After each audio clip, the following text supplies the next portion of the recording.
Magandang umaga po. Ako po si Elmar, operator ng sublimation machine dito po sa Bohol. Bali nag-run po ito ng 7 days mula nung May 13 to 19. Bali total ng 7 days na may total meters na 235. Ito po yung printer head. Bali good condition po siya. Capping, head clean.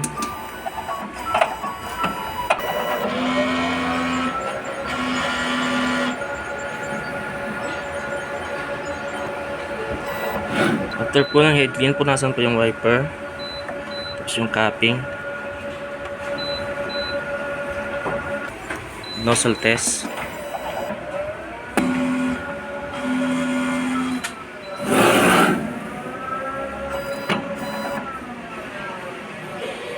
Sa ink system naman po ay tama lang. Waste tank naman po ay nililinis tuwing Monday po. ADR. Andito naman po yung aking used ink.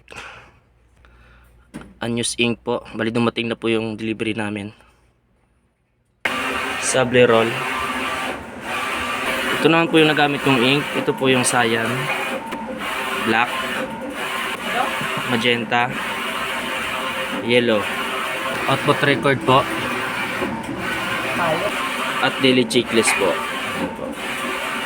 Kaya pa siguro katapusan mo.